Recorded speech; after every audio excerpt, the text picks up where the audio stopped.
It's a TVG Extra, the Works Breeders' Cup 2014, presented by Remington Park. If you're playing the Breeders' Cup, there's only one place to play. It's at TVG.com, because we're going to reward you for opening up a new TVG account. It's our Breeders' Cup sign-up bonus. Open up a new TVG account, bet $200, get $150. It's that simple.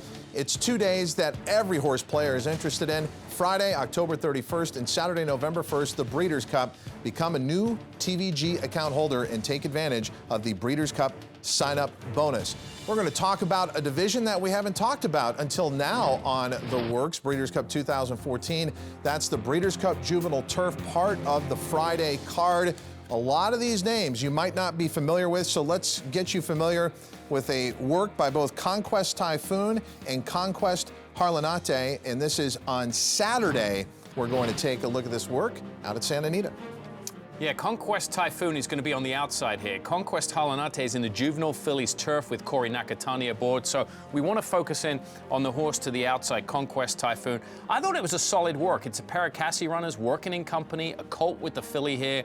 They just stay nicely together the whole way around. Yeah, this is a horse who broke his maiden in the Grade 2 Summer Stakes over a yielding turf course. His only other turf race was over a good course, so this is the first time we're seeing him anyway on a firm turf course like he's obviously going to see on Saturday, and looks like a good move to me. Yeah, I love these kind of works, you guys, where you're taking two contenders in the Breeders' Cup Championship Series and you're putting them against each other. Gives you a realistic idea of whether one is doing better than the other. In this case, we've got a colt in Conquest Typhoon working against a filly, Conquest Harlanate, who's running the Juvenile Fillies turf race. And when they come to the wire, Donna, it's hard to separate these horses from each other. The trainer, Mark Cassidy, likes to work horses together. We're seeing that here. They both look like they're full of run at the wire. I like the work. Yeah, in the middle of the turn, it looks like the colt on the outside is going to be the better of the two, but Conquest Harlanate on the inside obviously picks up the bit. As soon as the rider asks, you could see him open up his reins and start to ask her a little bit. And obviously it's designed for them to finish up in tandem, and they're doing that. And it brings a point that you brought earlier. The horse on the outside, the colt, he is a speed type of horse, where the filly on the inside, Conquest Harlanate, is not. So it's not unusual for him to show a little more promise early in the work, but she gets the best of him at the wire there. And only the second work we've seen all week where two Breeders' Cup horses are matched up against each other. Secret Circle, Indianapolis being the other one. A very nice work here from both Conquest Harlanate and Conquest Typhoon. Minute and 3/5. Lone Ranger took a win-in-your-in race at Keeneland to get to the Breeders' Cup Juvenile Turf. Keeneland represented by 38 horses in the pre-entries that competed at the Keeneland Fall Meet. Here's a look at Lone Ranger working on Saturday morning at Santa Anita over the turf, 5 furlongs, Brice Blanc up. Yeah, he comes out of the Bourbon at Keeneland, and you can see why this horse has only started on the grass. That high knee action, got a high head carriage, his ears are pricked. He's kind of looking around, not as focused as the work we've just seen because they've got two horses in company, but definitely a much higher knee action. Yeah, a much higher knee action, and really a horse that doesn't look the same as a lot of the others we've watched work, particularly over the grass course, which is his surface. But you mentioned it, he holds his head high and close to the rider's head himself, and quite honestly, he slaps the ground. There's no way to put it. Now, that may just be him, but he's going to be made to switch leads here, Donna, and he's going to be made to finish. Yeah, I'm I guess he does it. This is a horse who looks like he's totally lost out there, but who could blame him? He's a 2-year-old. He was at Churchill Downs last week working, so he's new to Santa Anita. He's in the middle of a turf course around dogs, closer to the outside fence than the inside fence. I thought Brice Blanc did a good job early on of keeping him focused and going forward without asking for too much, and when he asked him, he responded. Yeah, I see a horse that was asked and a horse that quickened at the end of the work, which is what you want. Final time there, 1:03.1, so 3 seconds slower than the pair we just saw prior. Lone Ranger for trainer Ken McPeak. I'm going to come in nearly 4 seconds slower than the next work you're about to see. Danny Boy working the same morning at Santa Anita, preparing for the Breeders' Cup Juvenile Turf, going 5 furlongs. Tammy Fox up. Yeah, 59.3 the final time. So we've seen an array of horses in this division, an array of workout times from 59.3 to 1:03. Look at the difference between Lone Ranger, the way that horse moved, and Danny Boy, the son of Harlan's Holiday, gets over the ground nicely, smooth, and a little more professional. Yeah, this is a huge difference. Both horses have only had 3 starts, both of them going on their own out here on the turf, but this horse is absolutely much more forward, working very quickly under Tammy. Which is a bit of a head scratcher because they raced against each other last time. Yep. And Lone Ranger was the winner and beat Danny Boy in that race back at Keeneland back at the beginning of the month. We covered that race, as a matter of fact. But these here two we are. horses have different running styles, too. And they do, and that's the whole point of the show, to kind of see how they like to move on the grass and what makes them tick in the afternoon when they race. So as we come to the wire here with Danny Boy, everything goes well. In hand, mild encouragement, moves very well. Levels off nicely there. That means when he comes down the stretch here, look at his stride. He's reaching out, doing everything perfectly. I love his gallop out, too. And we had the luxury of watching it earlier where he went all the way back around. Tammy can hardly pull him up after this. And visually, you can just see that is a quicker move down the lane than what we saw of Lone Ranger. But he did beat Lone Ranger in the afternoon. So what do you do? Excuse me, Lone Ranger beat Danny Boy in the afternoon. But if you go back to their first start, Danny Boy beat Lone Ranger, so they've taken turns. 59-3. Working the same morning for the Breeders' Cup Juvenile Turf, but at a different distance over the turf, was Luck of the Kitten going a half mile. Mike Smith up. For trainer Wesley Ward, and another horse out of that division with a running style that is very different from the horses that we've seen. This is a clear front runner, as many of Wesley Ward's horses are. 51-2. For a horse that's aggressive in the afternoon or a front runner, I thought this horse was nice and relaxed through his workout. Yeah, you know, look, Luck of the Kitten, by Kitten's Joy. How many Kitten's Joy do we see win on the grass? That's really his game, that and the synthetic.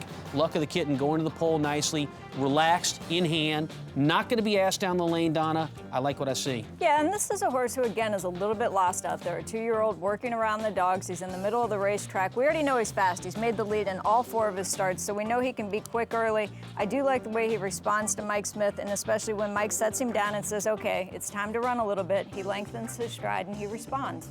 I think this is a good snapshot of this division. We've seen, what, 4 works here, 4 different styles of work, 4 different styles of running style in the afternoon, and just physically how these horses all look very different and move very different, from Lone Ranger all the way through to Danny Boy and now Luck of the Kitten. Yeah, this is a typical grass stride right here that we're looking at, Simon. You saw it a lot when you were in Europe. Low to the ground, what they call, you know, daisy cutting kind of stride. Exactly. Mike Smith aboard, 51-2 the final time for Luck of the Kitten. Some highlights in the mornings from the Breeders' Cup Juvenile Turf. Let's talk about the Breeders' Cup Filly and Mare Sprint and take a look at the pre-entries here. A wide open race with no clear leader in what is a division that kind of comes together towards the end of the year. Certainly, looking at this list, horses like Judy the Beauty get a lot of attention with what she's accomplished in the past. But then there are those horses who are on the rise, and this is a horse I'm really excited to talk about because I want to ask our panel. Living the Life is 2 for 2 here in the United States, has been very impressive, but has never been on a dirt track. As you watch the work over the dirt, are you able to tell whether or not she truly likes that surface? Oh, there's no question about that. This is a work designed to specifically do that and answer your question, Todd, because Living the Life is behind a stablemate. She's going to get a chance to eat some dirt, as we like to say, get some kickback, and you want to see whether she can handle that, run through it, and go about her business. This is a perfectly executed work and a tremendous effort by Living the Life, who to this point had only been proven on synthetic surfaces and minor races in England at best. And one of the big ingredients on whether she likes the dirt or not is when she's called upon, does she quicken? Does she show a burst since she's never run the dirt before? Look, she's a smaller filly. You called it right behind her workmate to take a little dirt. You can see her bandages are dirty, her chest is dirty from that. Watch her quicken through here. Really nice finish in my opinion. Gallops out great. My opinion, she loves the dirt, and she's a horse that is going to be in my business. Yeah, Raphael never had to ask her to accelerate. All he had to do was take her out from behind the dirt. She didn't show any resentment. She was just happy to go forward. Got the right running style coming from off the pace. Final time, 1:01.1. Not a flashy time, but it's not always about the times. Throw the clock away sometimes and look at what's on the screen. And we are very impressed with Living the Life. Straight A's across the board. That's strong. I feel sorry for those who watch the show with the mute button on or don't watch it at all, because that is a huge question. Living the Life, does she like the dirt? You just saw it answered right here in that workout. She does, and she's a play in the Breeders' Cup Filly and Mare Sprint. Let's go back to the Breeders' Cup Juvenile. We've talked a lot about the big 3, American Pharoah, Carpe Diem, and Daredevil. But how about Bob Baffert, who's very aware of what American Pharoah is capable of, but yet he's sending out one Lucky Dane into this race off a maiden win going a mile. Now, it was an impressive win. One Lucky Dane coming out to the track this morning here at Santa Anita to work out, but this is a huge task for a recent maiden winner, is it not? It certainly is, but I think, you know, the fact that Bob Baffert's making this move, it should be respected. Rafael Bejarano up in the red cap to the outside there. Jockey Joe Steiner aboard an unidentified workmate to the inside. And one Lucky Dane who really improved under the conditions of the Breeders' Cup Juvenile, going long on the dirt last time out. Yeah, and again, let me just point out that this is a horse who just last week worked 6 furlongs and won 12-4, the third best of 11 that day at the distance. So we're going to expect for him to have a little bit more of a maintenance move this time, and I really like the way he starts off into the work, taking Rafael Bejarano, Tom. Yeah, so again, we're watching this work live, and as you watch the first quarter of a mile of this work, everything seems to be going well. One Lucky Dane is relaxed, laying off a workmate who's full of run, the workmate.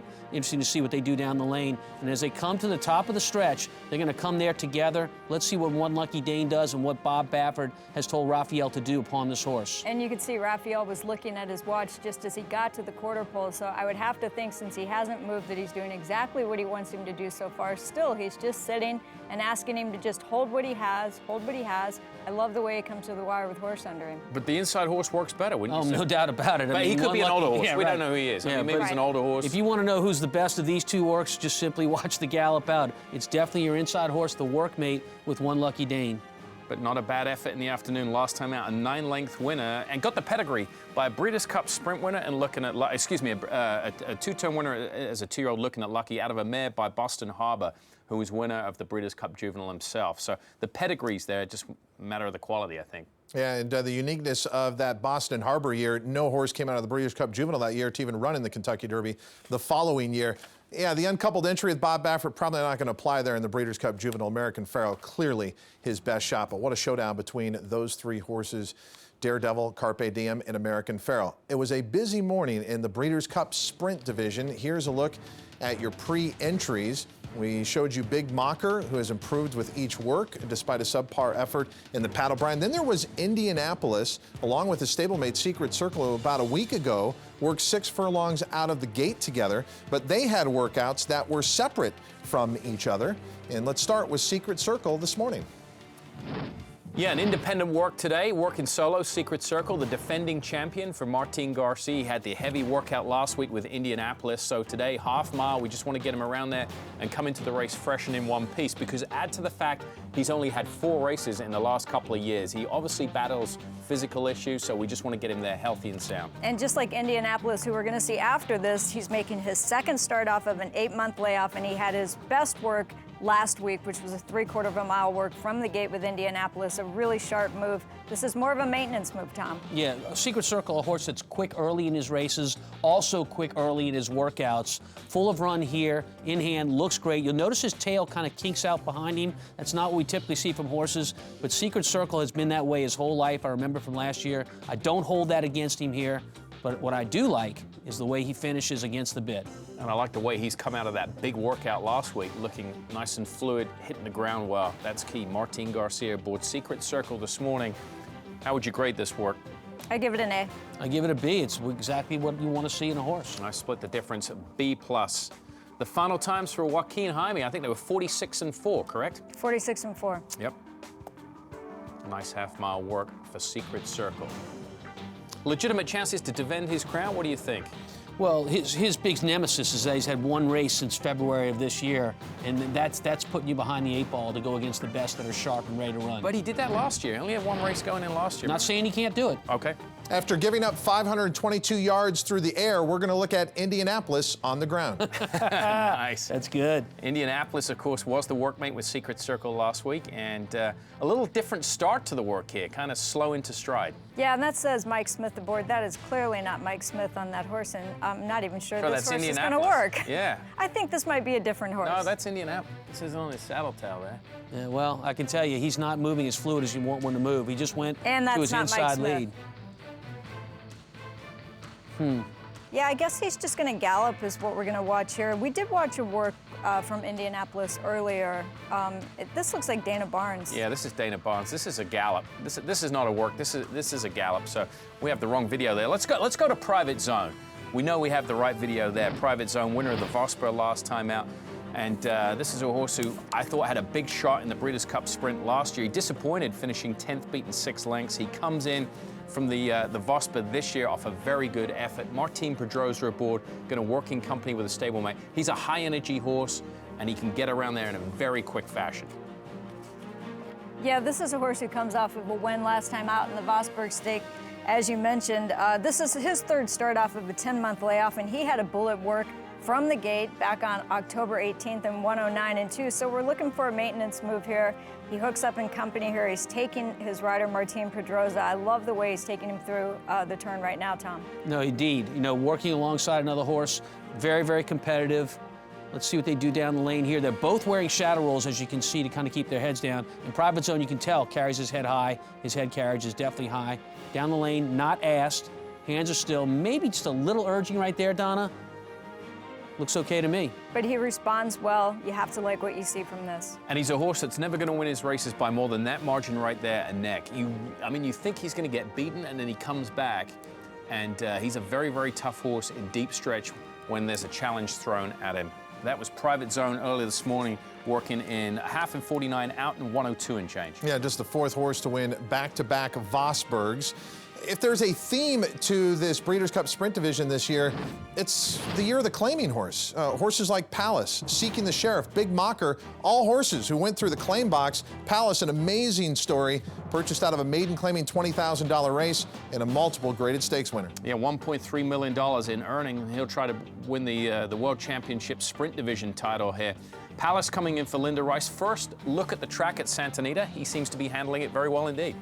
He went 59-4 last week at Belmont, so this is his first work of the track here. And Tom, I would expect they just want a maintenance move from him. Well, they may want a maintenance move, but Palace is giving it to him. I mean, he is smoking down the racetrack. This is going to be a lot quicker work than what an ordinary maintenance work would be. I like the way he's doing. He seems to be getting over the track well. Simon, you point out it's first time over the track. A very good sign. Yeah, it is. 59-3 was the time we got from our clocker, Joaquin Jaime, on site earlier this morning. That was actually the gallop out time. He went in 46-2 out in 59-3, so that was a very strong gallop out. Yeah, because 59-3 can be a workout time for many horses, let alone a gallop out time. So we're impressed with Palace. Can you do too much, though? Oh, yeah. Too close to a big race? I mean, absolutely. But, I mean, these are sprinters. Their constitution is usually pretty strong. They usually can handle a lot, and usually sprinters are high-strung, so they need to take a little edge off. Look, she's done great with this horse. Linda Rice has since he was claimed, so I'm not going to doubt anything she's doing with him leading into this race. What if she was unhappy with the time? What do you do? You've got 6 days left, Tom. What do? You just pare back a little bit? You pray. Yeah. There's nothing you can do at this point. You've done all your major work. I will say as a rider, whenever I would make the mistake of going too fast, I would come back and say, well, you're the trainer, train them. So they have to jog them a couple of days instead of gallop them a couple of days. And I think to get you it back pay attention to the little things, how the horse is eating in the feed tub, how much water did he drink after the workout. You're looking for different patterns than what the horse usually does after a workout. If you're getting the same pattern, all the signs are positive, I think you rest easy. Well, that's the basis premise of training any horse, I think, paying attention and seeing differences. It's not rocket science. You've just got to pay attention and see how one horse compares day by day by day, and any characteristics. Not rocket science, but definitely individualism is important when training horses. Exactly. Donna Barton Brothers was paying attention earlier. She noticed that it wasn't the Indianapolis work we were looking for, so we're going to backtrack. Here's the work you were looking for, Donna. This is the work we were looking for. This was a nice work, too. It ends up being a pretty quick move over the racetrack of 45-4, but a horse who worked last week from the starting gate with Secret Circle, and just looking for a tightener here. Yeah, Mike Smith sitting in second there. And, last week he'd worked with Secret Circle heads up, and that means side by side. Here we've got a target today. He kind of runs like this. He's shown the ability to sit from off the pace, way off the pace in his debut. And in his last 2 starts, he's never been more than 2 or 3 lengths off the lead. Mike Smith pulls him out in behind his lead horse here, flags the stick at him. What do you see here through the stretch? I see a big, imposing horse that is reaching out and covering a lot of ground with each stride. Very, very good sign for a horse that is trying to play catch-up, has not had that many races, and trying to get into this race and win. And lightly raced son of Medaglia Dora, the 3-year-old Indianapolis, who punched his way with that workout with Secret Circle. Bob Baffert, by the way, who could dominate that division. Very impressed with Fast Anna yesterday. Remember that very quick work for Kathy Ritfo and Gary Stevens? Said he'd never seen a horse work that fast over that racetrack and not slow down the last part. He was really impressed with Fast Anna and thinks that's his main competition. Tom Amoss, Donna Barton Brothers, and Simon Bray. Excellent analysis. If you enjoy watching horse racing pixelated and all blurry, wait till you see it in HD. That's right, you can actually see the saddle towel numbers and what the jockeys and the colors all look like. And yes, that's why I'm wearing makeup, because the work show is available in high definition on these days and times on these networks. Don't miss it. Horse racing in high definition. Who'da thunk? If you want to catch the extra, make sure you tune in to TVG on the YouTube channel. And again, if you're playing the Breeders' Cup, you must take advantage of the Works Breeders' Cup 2014 and all our information. And as a TVG account holder, the Breeders' Cup Toolkit. For everyone on the Works Breeders' Cup 2014, presented by Remington Park, I'm Todd Schrupp. Until next time, may all your photo finishes be winning ones.